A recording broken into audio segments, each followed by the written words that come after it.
Fala pessoal, estamos aqui para mais um vídeo. Meu nome é Arthur, eu sou analista de valores imobiliários. Hoje a gente vai falar sobre o resultado da Brasil Agro, né? Um resultado fresquinho que saiu quinta-feira, né? Foi divulgado na quinta, na sexta teve o call de resultados, a gente assistiu lá na Twitch ao vivo, foi bem legal, né? O CEO deles lá sabe muito, assim, ele passa muito bem as informações, é um call que vale a pena mostrar, tá? Então vamos começar com a Brasil Agro, os vídeos de volta das férias. Ainda tô arrumando as coisas, tô me organizando. Vai ter mais vídeo no canal, tá? A frequência ainda tá baixa. Mas, enfim, né? Hoje... Então, essa semana ainda foi de arrumação. Aos poucos a gente volta no ritmo normal e vamos pegar todas aquelas empresas que a gente está acompanhando os resultados e ver como foi agora no segundo trimestre, tá? Então, paciência, devagar a gente vai chegando lá. Bom, a Brasil Agro, ela tem o calendário, primeira coisa, né, desincronizado com o calendário padrão nosso, porque eles fazem isso para seguir a safra, o ano safra, que faz todo sentido operacional para a empresa, né? Faz todo sentido para ela fechar o ano quando eles fecharam o ciclo, já colheram tudo, já venderam quase tudo. Né? Então ela está descasado. Esse último resultado divulgado agora, começo de setembro, é o quarto TRI de 2022. Normal para quem já investe no exterior, já está acostumado com isso aqui. No Brasil é mais raro, né? São poucas as empresas assim. Sim, a gente comentou durante o call aqui, que foi na sexta tarde, tá lá o VOD na Twitch, tá? Pode assistir, está salvo com som. Que a Brasil Agro ela é muito simples de acompanhar.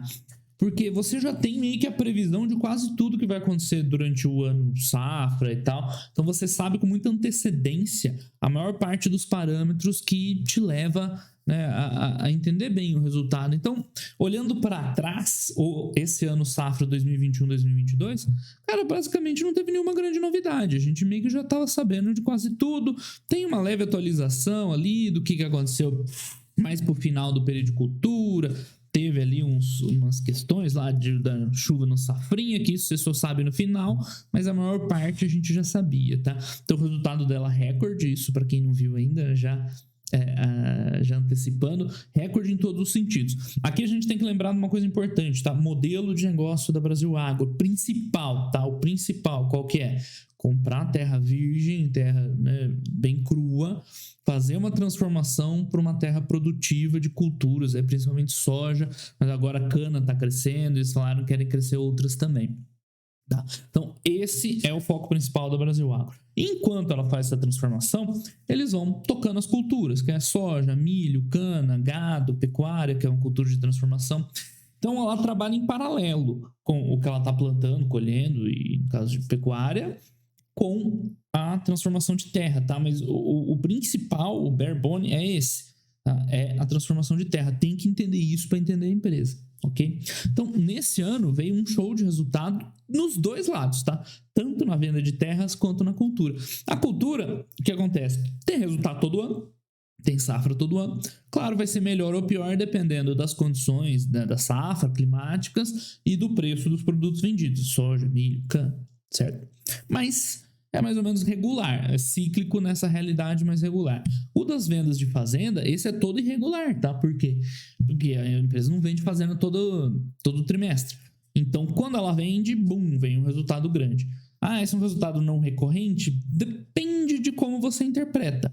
Né? A rigor, né, ao pé da letra, não recorrente é uma coisa que não acontece sempre. Então, isso sim, ela vai vendendo, né, conforme aparecem as oportunidades. Por outro lado, é um resultado operacional da empresa, porque lembra, o core business dela é esse, é vender terra. Então, é nada mais esperado do que vender terra. É que ela não acontece regularmente, essa é a diferença. Mas, enfim, esse ano, resultado super forte, tanto de venda de fazendas quanto dos produtos agrícolas. Então, lucro recorde, EBITDA recorde, a gente já vai ver crescendo muito, enfim, tá? Mas, claro, a gente tem que ver no detalhe. Então, o ano foi marcado pela maior venda de fazenda da história da Brasil Agro, que é um pedaço dessa de Alto Taquari, tá? Eles normalmente vão vendendo em partes, eles têm grandes propriedades, às vezes eles vão fatiando, vendendo. Essa foi uma venda grande, tá? Um valor bem alto para o tamanho da empresa. Quem tem aqui o valor de mercado, senão a gente cola lá depois. Acho que tem mais para frente. Então o resultado veio forte, em parte por causa disso. É todo o resultado que ela vai vender fazenda grande? Não. Mas o momento atual deles é um momento mais vendedor de fazenda. Por quê? O preço das propriedades ele está muito relacionado com como está o mercado. de cultura, do agronegócio. Então, atualmente, o mercado está forte, preço das commodities altos, tudo mais. Então, tem mais procura de pessoas querendo comprar terras para plantar, para cultivar. Logo, o preço das propriedades tende a estar mais alto. Então, esse é o momento que ela tem que estar fazendo justamente isso, é vendendo, é capitalizando em cima dessa transformação que ela fez ao longo do tempo. Então, o Brasil Agro, o ponto-chave de venda dela é aproveitar esse ciclo? Não exatamente. O ponto-chave de geração de valor da empresa é a transformação, tá? É pegar uma terra ali super simples e transformar numa fazenda produtiva. É aí que gera valor. Mas, claro, se ela gerir esse ciclo de agora tá melhor comprar, tem oportunidades boas de comprar, então vamos comprar. Não, agora é melhor vender. Está super valorizado, vamos vender e capitalizar. Se ela fizer essa gestão bem feita, ok, né? É um ganho a mais. Embora a chave principal da geração do valor esteja na transformação, tá? E essas vendas, além de relevantes, reforçam a tese imobiliária, enfim, tudo que eu estava falando, tá? Agora, falando das culturas, né? Então, teve uma certa estiagem em algumas áreas onde eles têm. Então, o algodão teve um pouco de perda de produtividade, o milho safrinha também. Isso, aquilo que eu falei, né? As novidades que a gente só vê depois, a gente não tinha como saber antes.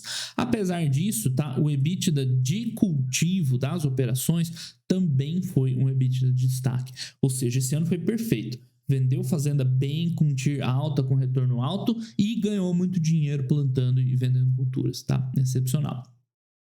Então a empresa vai pagar um valor relevante de dividendos. Aqui, ó, lembra das aulas lá no Damodaran, decisão de retorno de capital.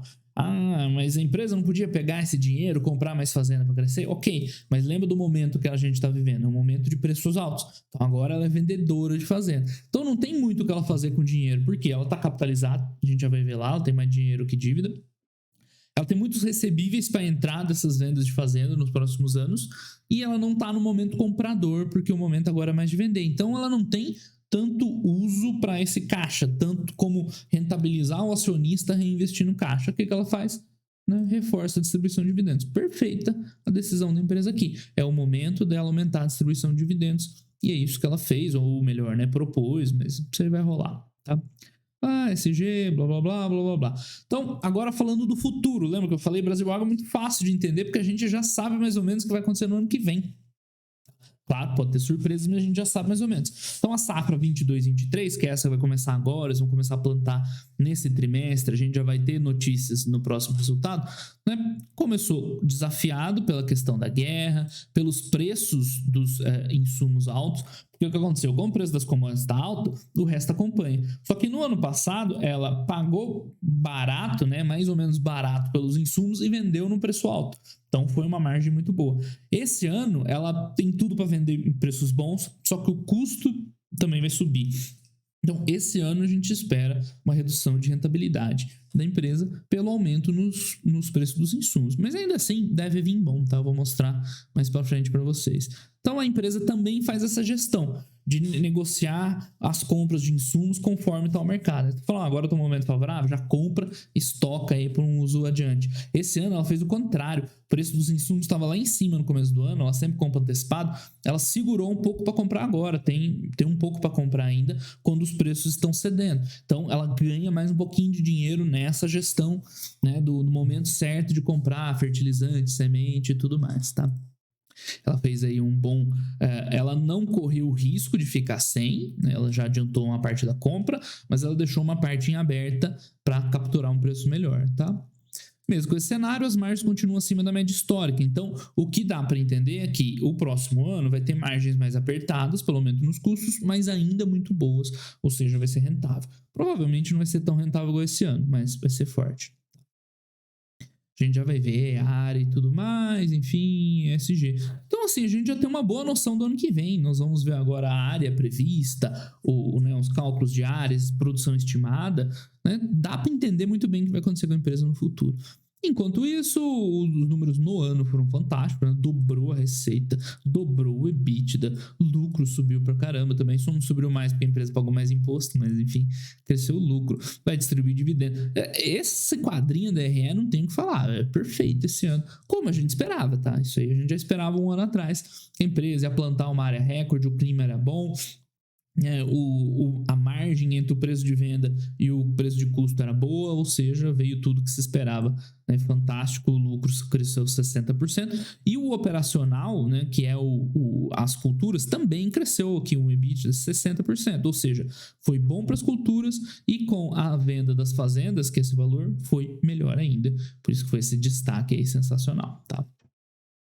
Então, eles até separam, né, desempenho imobiliário em relação à venda das propriedades e o desempenho operacional, que é em relação às culturas. Então, tem aqui o portfólio da empresa, ela tem feito aí uma movimentação, ela ainda comprou recentemente terras no Paraguai, na Bolívia, bons preços, excelente negócio, enquanto está vendendo fazenda produtiva em área nobre, né, tá? Essa é a arbitragem, eles falaram no call, né? Arbitragem, você está vendendo terra a preço altíssimo num lugar, comprando terra com potencial barata em outros, para ganhar dinheiro, certo? Mas assim, a área útil deles está mais ou menos ali em linha, tá? Porque eles estão vendendo fazendas grandes, a gente viu, mas eles fizeram umas compras lá atrás e outras estão desenvolvendo, lembra que eles desenvolvem terra? Mais para frente tem um gráfico desse. Então está aumentando a área de terra útil para a cultura, né, que eles vão plantar esse ano, ok? Enfim, então, em termos de área própria, deu uma reduzida devido às vendas de fazenda, tá? E redução do arrendamento também. Eles arrendam alguma... O que é arrendar? É você pegar uma terra que não é sua, mas fazer um acordo com o proprietário, cultivar e pagar para ele uma parte da produção, tá? Esse é o arrendamento. Então, eles arrendam uma quantidade de terras para fazer essa gestão melhor. Então, quando ele sabe que é favorável e tal, esse ano a gente vai conseguir muito dinheiro de cultura, o custo do arrendamento está baixo, vamos arrendar para capitalizar os ganhos. Então, esse é outro pedacinho. Ó. Vão anotando aí os pedacinhos que ela vai ganhando em cima. O core é vender fazenda muito mais cara do que ela comprou. Mas nesse meio tempo, ela vai ganhando aqui, é na cultura, é nessa gestão de preços, é na gestão de custo de insumo, é travando, fazendo hedge da venda, é aqui, né, arrendando quando é favorável, né, que aí você tem flexibilidade, ou se o ano que vem vier ruim, você corta todo esse arrendamento, né? Então, ela vai mordendo um pouquinho ali de margem em várias outras frentes. Ok? Então, eles têm um mix de produção, terra própria, arrendada e dá flexibilidade, perfeito. Aqui, ó, esse é o ponto que eu tinha comentado lá. Então, ó, olha só, ela em 2006, 2007, ela tinha muita terra virgem, nua, crua, não sei o termo certo, tá? Terra não desenvolvida, ok? E com o tempo ela vai desenvolvendo. Então ela fica com mais verdinho. O que é o verdinho? Terra produtiva que tem um valor de venda maior e produz mais também, né? Enquanto ela não vende. Então, esse é um outro mecanismo que ela vai mantendo a área a ser cultivada mais ou menos, né, boa, né? Ela vai mantendo a capacidade de produção porque ela vai vendendo terras, mas ela vai desenvolvendo, e tem bastante, né? Quase 30% de terra a desenvolver ainda e 25% em desenvolvimento. Ou seja, agora é a hora do ciclo que ela termina de desenvolver tudo isso aqui, vende o melhor que ela conseguir, né, para depois, no momento de baixa do ciclo, eles fazendo o contrário. Vão comprando mais terra não desenvolvida, trabalhando e vendendo, capitalizando lá na frente. É assim que ela ganha dinheiro. Então, eles fazem uma avaliação de mercado dessas fazendas. Por quê? Essas fazendas estão lançadas no balanço patrimonial pelo custo de aquisição, pelo preço que a empresa pagou, tá? Como a regra contábil, né, manda para o imobilizado. Só que o valor de mercado delas vai mudando, tanto porque a terra vai ganhando valor ao longo do tempo, é pouquinho, mas ela vai ganhando valor, quanto pelo esse ganho, que é o ganho-chave principal dela, estou reforçando esse ponto, que é no desenvolvimento das terras. Então, o que acontece? Eles fazem uma avaliação interna, que eles mesmos avaliam quanto que vale o valor de mercado. E até esse ano aqui, eu não sei se eles estão fazendo a cada 2 anos, ou se aqui não fizeram por causa da pandemia, mas enfim, esse ano eles não fizeram uma avaliação com uma empresa de auditoria internacional e tal, para dar mais credibilidade para esse valor. Mas a verdade é que as avaliações sempre ficam muito próximas quando ela faz em parceria com a Deloitte, e na verdade ela é até mais conservadora que a Deloitte, né, no valor de mercado. E a Sandra ela não fez, mas ela fez a interna e mostra, né, um valor de propriedades igual ao do ano passado, sem contar o que foi vendido, né? Então, assim, contando o que foi vendido, teria crescido ali bastante o valor da empresa, em mais de 10%. Ou seja, né, as propriedades estão valorizando, seja pela questão, né, cíclica de um momento favorável, mas principalmente aí pelo desenvolvimento, né, pela valorização imobiliária inerente, Ou seja, né, a empresa vai gerando valor aqui e a gente vai vendo por aqui. Mas, assim, pessoal, isso aqui, tá? É um extra, tá? É um a mais que a empresa faz para tentar mostrar para o mercado que, ó, a gente tem bastante ganho aqui. Quando que esse ganho é materializado? Quando ela vende. Enquanto ela não vender, isso aqui não aparece no balanço, não aparece em lugar nenhum. Então é só para mostrar, esse gráfico existe, essa avaliação existe, para mostrar para o mercado que, ó, nossas fazendas lá, ó, vale muito mais do que está aí no balanço. Então tem um valor escondido. Isso aqui é a definição do hidden asset lá do Peter Lynch. Tem um valor escondido dentro do balanço. São as fazendas valerem muito mais do que está lançado no balanço. E é muito mais mesmo. Aqui a diferença é quase o dobro. O que é esse cálculo de Net Asset Value? É pegar, isso aqui é o valor lançado no balanço das propriedades e colocar o valor da avaliação, tá? Então, você fazendo esse ajuste, e aí tem outras variáveis, claro, né? É uma estimativa. Mas a empresa, né, teria um valor líquido, considerando o preço de mercado das fazendas, das propriedades, bem acima do que está lá. Então, é por isso que eles fazem. Quer dizer que eles vão entregar isso aqui? Depende. Uma coisa é fazer a avaliação hoje, outra é vender, de fato, isso aí, entregarem, receberem. Então, de novo, pessoal, isso aqui é uma estimativa ilustrativo para tentar mostrar o quanto tem de valor escondido dentro da empresa, tá? Não é nada garantido, ok? O pessoal tem uma visão muito patrimonialista de empresa, mas, pô, essa empresa é muito redonda, ela gera muito resultado, você tem que enxergar ela como geradora de resultado. Enfim, então essa foi a parte imobiliária, venda de fazendas, valor das propriedades, falamos bastante. Agora vamos ver a parte operacional, que é a parte das culturas. Então, aqui a gente já tem uma noção de como vai ser 2022, 2023. Cara, 21, 22 a gente já viu, veio bom, veio recorde, dane-se. Vamos focar aqui, ó, 22, 23, para ver como vai vir a próxima safra. Tá? Importante, eles estão tentando diversificar, então a gente vê que é importante o crescimento no algodão, por exemplo, diversificar culturas, porque eles conseguem capturar uns valores. Na cultura de algodão deu muito resultado nos últimos anos. Haja vista é a CLCE, que ganhou muito dinheiro, para ela a cultura algodão é importante, tá? Então tem cana-de-açúcar, que foi o que mais trouxe resultado para Brasil Agro nesse ano. Tá, cana-de-açúcar importante também, ó, aqui o marronzinho. Enfim, eles vão tentar plantar mais milho safrinha.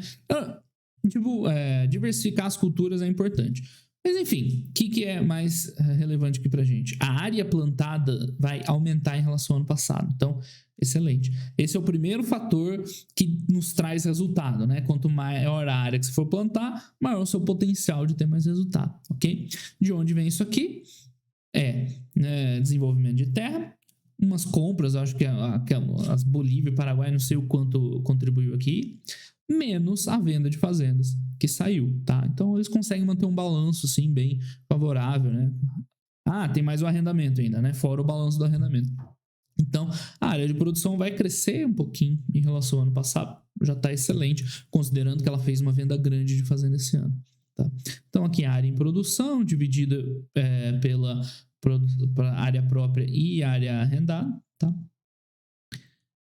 E área própria operada por terceiros. Ela faz o arrendamento dela também, tá? Não só ela arrenda terras para plantar, como estrategicamente tem alguma terra dela lá que ela não quer, enfim, por algum motivo não quer cultivar, ela arrenda para terceiros operarem, tá? Então tem as duas vias. Por isso que ela faz essa gestão estratégica aí bem importante, ok? Segundo ponto relevante aqui, tá? Que isso aqui é a mesma coisa, ainda a área de cultivo, e aí tem por cultura, por estado, assim, é bem aberto. Mas, segunda informação importante, tá?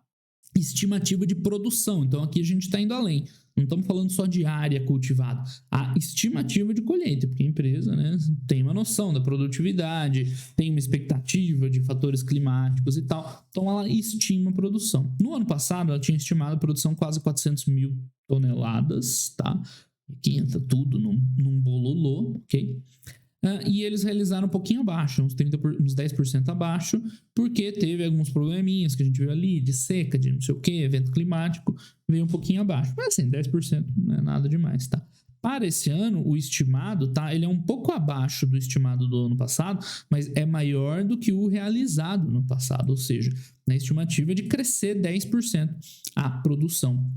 em cima do ano anterior, o que já é excepcional, tá? Claro, aqui, pessoal, a gente tá falando de peso, tá? Cultura, toneladas. Não é necessariamente 10% a mais de receita, tá? Isso ainda vai depender de outros fatores. Mas, em termos de volume, de massa produzida, deve aumentar 10%. Perfeito?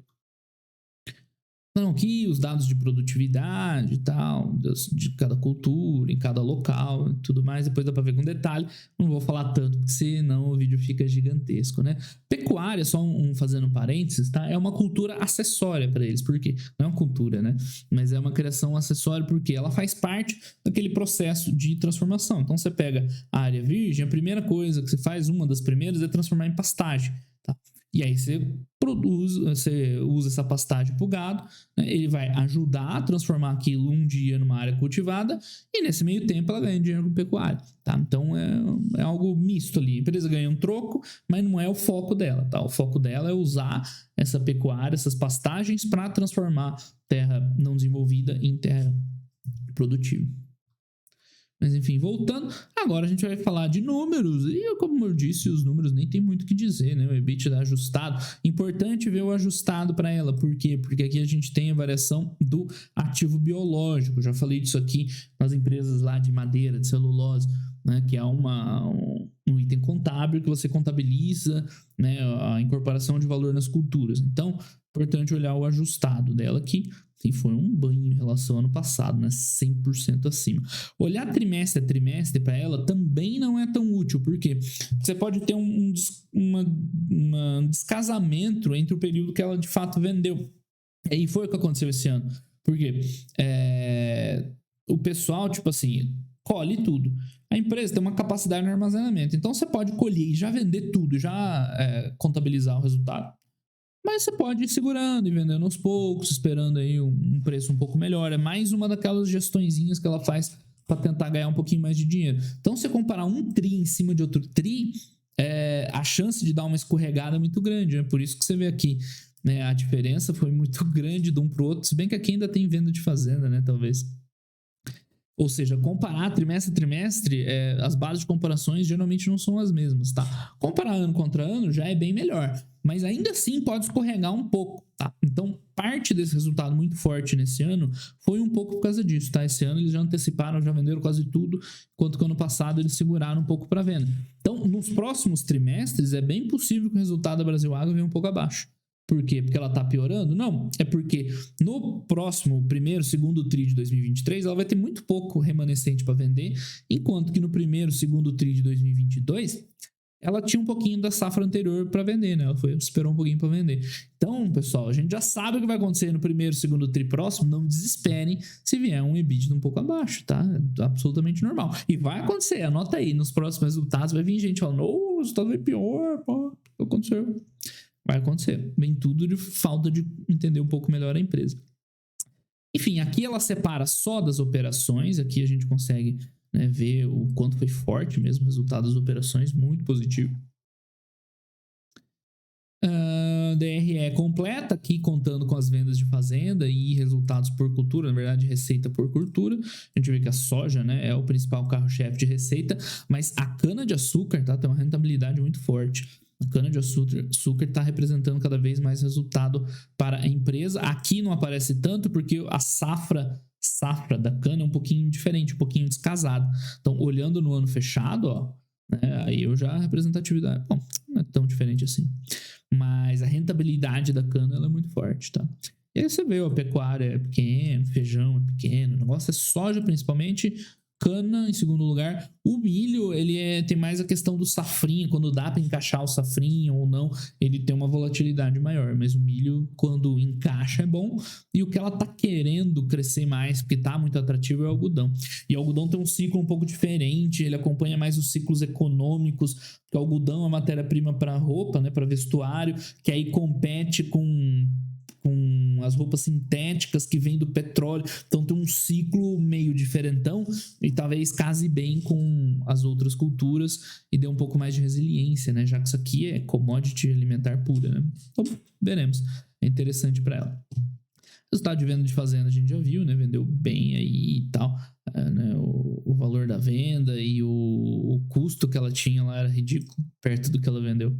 Então, aqui ela informou a retorno, não, né? Então, é muito importante, sempre que a Brasil Agro anunciar uma venda de fazenda, o que você vai olhar lá? Olha principalmente a TIR, taxa interna de retorno, que é o quanto ela conseguiu de rentabilidade em cima daquilo. Tá? Essa fazenda aqui, se não me engano, vendeu a mais de 20% de TIR, 20%, que é muito bom, tá? Muito bom mesmo. Empresa hoje, difícil. Empresa que tem negócio entregando 15% de TIR, tá bom. Tá? 20% de TIR tá muito bom. Que é o que ela entrega vendendo fazenda, né? Excelente. Bom, venda dos produtos agrícolas, meio que a gente já viu aqui. Agora em receita, aqui que estava aqui, então em receita também, né? Receita. Bastante informação lá, mas a gente vai filtrando aqui. Aqui em toneladas, tá certo? Aqui tem toneladas, aí você vê que não casa bem, né? Você vê 90 toneladas de soja dá 200 milhões de receita e 600 mil toneladas de cana dá 90 de receita, ou seja, né, olhar só pela tonelagem, né, induz um pouquinho o erro. Tem a diferença aí no peso em relação à receita varia muito para as culturas, tá? Ativo biológico, como eu falei, contábil e tal. Não percam o tempo aí focando muito aqui, impairment, nada demais. Custo de produção, isso aqui é interessante, porque o que já passou, já foi, certo? Mas ela tem uma estimativa aqui em relação a 2023, e aqui eu achei até, em certo ponto, meio contraditório, porque lembra que a gente leu lá? Vocês leram comigo, não vamos deixar eu mentir aqui sozinho. Que o ano que vem eles estão esperando mais dificuldade, porque os custos dos insumos, especialmente fertilizante, aumentou e tal. Só que quando a gente vê aqui o estimado, não está muito longe do realizado, né? Uns a mais, outros a menos. Então, assim, se o cenário for esse, tá? Esse aqui, essa estimativa de custo, dá para esperar uma margem forte ainda para o ano que vem. Mas eu achei meio estranho, porque eles falam o tempo todo, né? Que ano que vem vai ter um apertinho de margem. Então, para ser conservador, continuo esperando margens mais baixas para o ano que vem, tá? Mas se bobear, nem é tão mais baixo assim, isso a gente vai vendo à medida que for acontecendo, tá? Então, esse foi o custo realizado no ano passado, não tem muito o que falar, né? Já foi, a empresa já lucrou, despesa com vendas, aqui outras despesas, né? Frete, armazenagem, tal. Mas, enfim, é muito abaixo. O custo deles mesmo é CPV, tá? Que é o custo das culturas. Aqui é o custo total, enfim. Isso aqui é bem, né, praticamente irrelevante, tá? E a empresa tem suas despesas gerais administrativas, como gestão, tá, arrendamento, aluguel, pessoal, que também é baixo perto do que ela consegue de receita, tá? Desculpa, eu tava mostrando a linha errada. Essa é a linha de despesa com vendas e administrativa, é baixo perto do CPV, tá? Era isso que eu queria dizer. Então, outros ali, outra coisinha. O estado financeiro, hoje a empresa tem uma posição de caixa boa, né? Então não é um grande fator. Tá lembrando que tem a variação cambial, né? Já que ela trabalha com o preço das commodities a dólar, não sei o que mais, né? Aqui, ó, justamente o hedge. Esse ponto é importante, tá? Por quê? O que ela faz? Ela já tem a estimativa da área ser plantada, das condições, produtividade, condição climática. E aí, qual que é a variável que falta para fechar a receita? É o preço que você vai vender, certo? Que você ainda não sabe. Mais ou menos, porque o que a empresa faz? Hedge. Hedge nasceu para isso, tá? A gente vê muita especulação em cima de derivativo, de câmbio, de commodity, mas o que nasceu, foi criado, é para isso, justamente. O produtor vai produzir lá soja, tem uma estimativa a quantidade ele vai colher. O que ele faz? Hoje, se a soja está sendo vendida isso aqui, ó, $14 por bushel, não, já não lembro como é que fala direitinho, ele acha que esse preço é bom, ele garante esse preço como? Né, montando uma posição de hedge, certo? Então, a Brasil Agro já está fechando o preço de venda da safra do ano que vem. Tá? Eles até comentaram no call que eu não sabia, que eles não podem fazer mais que 50% do hedge enquanto eles não começam a plantar, só com estimativa. Então, eles já fizeram o máximo, eles já querem garantir esse valor aqui, tá? E à medida que eles forem plantando, eles vão fechando. O ano passado, a safra passada, eles redearam praticamente tudo, quase 100%. Tanto no preço da soja, quanto no preço do câmbio, né? Já que isso aqui é cotado em dólar, eles fazem hedge de câmbio também. Então, esse ano ela está fechando até melhor. Tanto o preço da soja, praticamente o mesmo, quanto o câmbio um pouquinho melhor. Então, né, lá no final do ano que vem, sei lá quanto que vai estar o preço da commodity, mas ela já vai vender a um preço, né, bom, considerando o hedge financeiro que ela fez, certo? Então isso aqui é muito bom, tá? É importante diferenciar de ficar fazendo trade com o derivativo, né? Por favor. Enfim, né? Por enquanto só 50%, mas eles estão limitados. Com o milho, vocês vê que eles fecharam menos, mas o que acontece com o milho? Eles explicaram isso aqui. Eles têm uma expectativa que esse preço de milho possa vir a subir. O milho, principalmente safrinha, ele é plantado depois da soja, tá? Planta soja, colhe, aí no espaço entre outra safra de soja, você vai lá e planta o milho safrinha, tá? Por isso chama safrinha, né? Ele encaixa entre as duas safras de soja. E então é mais para frente e eles têm uma expectativa que isso aqui suba. Então eles foram lá e redearam 20% para garantir isso aqui. Estão esperando que suba. Se subir mesmo, vão vender o resto, né, num preço mais alto. Então aqui a empresa faz mais uma mordidinha daquelas, né? Vai gerenciando o hedge para vender nas melhores condições de preço possível. Claro, isso aqui não é garantido, né? Vai que no ano que vem isso aqui cai e não suba. Mas a empresa faz os seus melhores esforços para ter ganho aqui, tá? No algodão, mais ou menos parecido. Reduziu já quase 50% antes de começar a plantar. E no etanol, qual que é a situação? Né? Na verdade, eles plantam cana, mas o preço da cana é bem atrelado ao preço do etanol. Então, até o ano anterior, eles praticamente não faziam hedge. Agora que o preço está nas alturas, né? Todo mundo sabe, preço de combustível em geral, etanol também, aí eles vão começar a hedgear também, para garantir. Isso aí, excelente. Então, mesmo que o preço do petróleo caia ano que vem, que reduza o preço de combustível, consequentemente reduza o preço de etanol, o que acontece? Eles já travaram num preço bem alto, bem acima desse. Então, para o ano que vem, tudo na CNTP vai vir um resultado de cana brutal, porque, né, o volume de produção de cana tende a se manter bom, está lá para cima. Vale a pena a gente botar. Venda, EBITDA, cadê? Pecuária, cana-de-açúcar, safra estimado, né, para o ano, né? Isso aqui é já colhido, calma. Eu quero a estimativa lá para frente. É porque aqui, por que tá mais baixo? Porque a safra da cana não terminou ainda. Terminou a safra de soja, milho, mas da cana não. A cana é descasada. Enfim, vamos trabalhar. Não tem como fazer o que eu tinha pensado, porque ainda tá rolando a colheita da cana. Mas em se mantendo mais ou menos, né, um volume parecido de cana, o resultado de cana vai vir muito forte, porque o preço está muito mais alto, ok? E esse é em reais, logo não precisa fazer hedge de câmbio. Tá vendo que você vai entendendo as coisas, vai tudo encaixando perfeitamente. Então, pro ano que vem, é um resultado muito forte de cana. Tá vendo como a gente já enxerga lá, daqui um ano, a gente já sabe mais ou menos o que vai acontecer? Tá aí. Bom, no balanço patrimonial, caixa, a empresa tem aí bastante equivalência de caixa, reduziu do ano para cá, porque, mas não vendeu fazenda? Sim, mas primeiro, as vendas, né, ela vai recebendo em saca de soja ao longo do tempo, ou seja, tem muito recebível, aumentou muito quanto a receber, tá? E isso vai entrando no caixa da empresa ao longo do tempo, mas ela ainda tem uma posição de caixa bem tranquila, já que o endividamento dela, aqui, ó, é basicamente o tamanho do caixa. Ou seja, tem dinheiro na mão ainda, e fora os recebíveis que entraram dessas vendas aí que ela fez recentemente. Ou seja, vai entrar muita grana para ela. Ela teoricamente tem zero dívida e ainda vai entrar muito recebível. Por isso que ela está numa situação confortável de pagar bastante dividendo esse ano. Ok? Tá vendo como o dividendo é consequência? A gente fala de dividendo depois de tudo. A empresa vem no momento bom, gerou muito caixa, vendeu bem, está num ciclo favorável para a venda de fazenda, vendeu bem fazenda, vai entrar muito recebível nos próximos anos e está numa posição confortável. Agora ela pode distribuir dividendo, olha só. Não tem um outro uso, né, urgente aí pendente que seria melhor, né, um investimento que agora é uma grande oportunidade e tal, no final distribuir dividendo, e não no início, né, a galera faz o contrário, empresa X, quanto que é o dividend yield dela? Aí você já errou a análise, já começou tudo errado. Você faz tudo no final, né? Se a empresa está numa posição de caixa confortável, não tem um investimento para ela fazer no momento, aquisição e tal, que vai gerar uma taxa de retorno maior, distribui para o acionista. Perfeito, que ela está fazendo. Ainda tem um pouquinho de estoque, olha como é que o estoque dela está menor que do ano passado, né? Agora o de insumo está maior também, enfim, então o valor dos insumos subiu. Estoque, propriedade para investimento, o que tem aqui?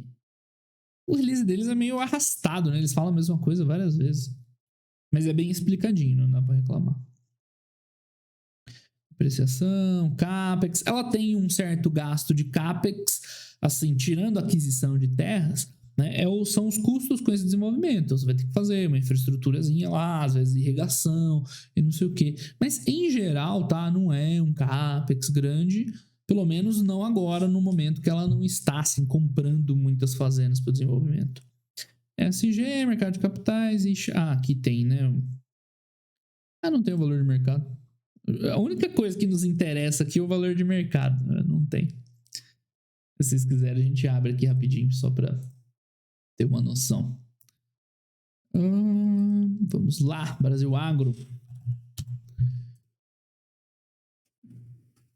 A empresa está valendo 3 bi de reais, né? Agora, se fosse pegar o valor de mercado das propriedades, é que agora já passou, não vou voltar lá atrás, né? As propriedades já têm um valor maior que esse aqui. Então, aqui, ó, as propriedades, área útil, data de aquisição, então quem quiser ir acompanhando e tal, o que planta em cada uma, onde está, quando foi adquirido, você vê que a maior parte, ó, 2007, 2008, depois ela fez algumas aquisições estratégicas mais para frente, ou até recentemente, essas da Bolívia e no Paraguai, certo? E é isso que ela faz. Enfim, tá aí, pessoal. Já falamos bastante, o vídeo tá comprido, mas tá bem completo, que é o nosso compromisso aqui, tá?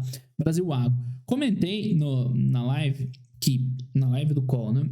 Cara, eu gosto muito que a Brasil Agro é previsível, né? A gente já tem uma noção do que vai acontecer no ano que vem, boa. Ela gera muito valor para o acionista. Essas vendas de fazenda com taxa de retorno acima de 20% são muito rentáveis e, ao mesmo tempo, ela é muito sólida, porque o negócio dela é muito sólido por natureza, né? Assim, quais seriam os riscos de longo prazo para ela, né? O pessoal até comentou, pode quebrar a safra, tá, mas isso não prejudica a empresa no longo prazo, ela vai ter um ou outro resultado, né? Num ano pior, isso aí vai acontecer em algum momento, né? Quebrar safra, vai cair o preço das commodities, tá, vai vir um pouquinho mais baixo, mas assim, a atividade dela vai continuar, essa transformação de terra tem tudo para continuar. Vocês falaram que tem muito espaço para ganhar no Brasil ainda de irrigação, de fazer culturas de maior valor agregado, ou seja, né, a demanda por alimentos vai continuar. Então é um negócio muito sólido, tá? Muito sólido. Se tudo der errado, esse ano deu tudo errado, ela tem um valor em propriedades grande, tal. Ou seja, é muito sólido, entrega muito retorno, é bem previsível, claro, mas tem um preço das commodities. Tem, mas dentro dessa dança de commodities, você tem uma previsibilidade de resultados muito, muito assertiva. Então, eu gosto bastante da Brasil Agro, tem escala, tem expertise, tem entregado resultados bons, tem muito resultado para entregar ainda essas fazendas todas que ela tem no portfólio, né, que ela já agregou bastante valor. Ou seja, eu acho uma empresa excelente. É curioso, o mercado financeiro ele ainda não parece que entendeu bem o case das empresas agro. Mas a gente que é meio de fora do mercado, olha aí, é muito mais fácil que muita empresa aí, né, acompanhar. Então é isso aí, pessoal. Brasil Agro, vocês sabem que eu gosto bastante dela, já faz bastante tempo. E, excelente ativo, seguimos acompanhando agora com muita tranquilidade. O que a gente vai fazer no primeiro e segundo tri? É só ver as notícias, basicamente. Já plantou quanto, né? O clima tá favorável. Eles falaram no call que a previsão para esse ano é melhor que do ano passado. Claro, né? Tá muito longe ainda. Então a gente só vai acompanhando ao longo da safra, é isso. Como é que foi? Não, deu para plantar tudo. Como é que tá o clima? Tá igual foi planejado. E o RED? Não, já fechamos todo o RED. É isso. Basicamente, muito simples de acompanhar. Beleza, pessoal? Então, vídeo aí Brasil Agro pra gente retomar as atividades de domingo aqui no canal. Nessa semana tem live, vamos ver mais empresas, vai ter mais vídeo. Quero fazer um vídeo no canal do Investor Data Imperia, que foi muito bom, então vai sair um dia por aí. Ou seja, voltando aos poucos a retomar ritmo total. Valeu, pessoal, abração a todo mundo e até mais. Tchau, tchau.